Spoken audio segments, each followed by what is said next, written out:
السلام علیکم ورحمۃ اللہ وبرکاتہ۔ میں ہوں طاہر جنید اتاری اور آپ اس وقت دیکھ رہے ہیں الحرم سوشل میڈیا۔ اور آج کے پروگرام کی خاص بات یہ ہے کہ الحرم سوشل میڈیا آج اپنے ایک نئے ڈپارٹ کا آپ سے تعارف کروانے جا رہا ہے، اور یہ ڈپارٹ ہے الحرم اسلامی ڈپارٹ۔ یہ ڈپارٹ کیوں بنایا گیا ہے، اس کی کیا وجوہات ہیں، میں آپ کے ساتھ شیئر کروں گا۔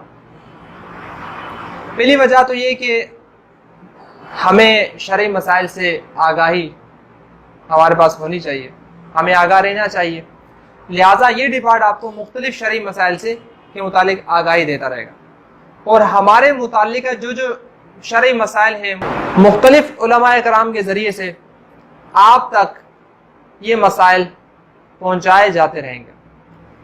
اسی سلسلے میں آج کا جو مسئلہ ہے اس کا آغاز انشاءاللہ میں کروں گا۔ اور بہت عام غلطی ہے، آج کل چونکہ موبائل کا دور ہے، لوگ SMS کرتے ہیں تو اس میں لکھتے ہیں سبحان اللہ، ماشاء اللہ، الحمدللہ، جزاک اللہ، اس طرح کے بہت سارے عربی الفاظ ہیں جو وہ لکھا کرتے ہیں۔ تو یہ الفاظ جو ہیں وہ رومن اردو میں لکھے جاتے ہیں۔ رومن سے مراد آپ کیسے ہیں، یہ ایک جملہ ہے، اور اس میں جو ہے AP آپ کیسے، KESY کیسے ہیں، HN ہے، تو یہ جو ہے رومن کہلاتا ہے۔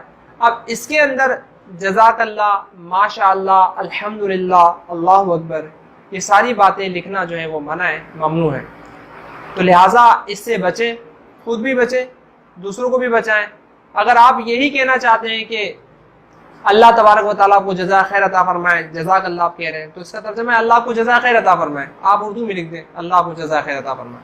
ماشاء اللہ کہنا چاہ رہے ہیں تو آپ اردو میں اس کا ترجمہ لکھ لیں جو اللہ چاہے۔ الحمدللہ کہنا چاہ رہے ہیں تو اس کا ترجمہ لکھ دیں تمام تعریفیں اللہ تعالیٰ کے لیے۔ اور اسی طرح کی دیگر جو عربی عبارات ہیں، بالخصوص جو قرآن پاک کی آیات ہیں، اس کو کبھی بھی انگلش رومن اردو میں مت لکھیں، بلکہ اس کے ترجمے لکھ دیا کریں، عربی نہ لکھیں۔ اللہ تبارک و تعالیٰ ہمیں اس پر عمل کرنے کی توفیق عطا فرمائے، اس پیغام کو دوسروں تک پہنچانے کی توفیق عطا فرمائے۔ امید کرتا ہوں کہ آپ جو ہے اس ڈپارٹ کا ساتھ دیں گے اور اس پیغام کو آگے پہنچائیں گے تاکہ دوسروں کو بھی یہ روشنی حاصل ہو، اس علم سے مستفید ہو۔ اجازت چاہتا ہوں، السلام علیکم ورحمۃ اللہ وبرکاتہ۔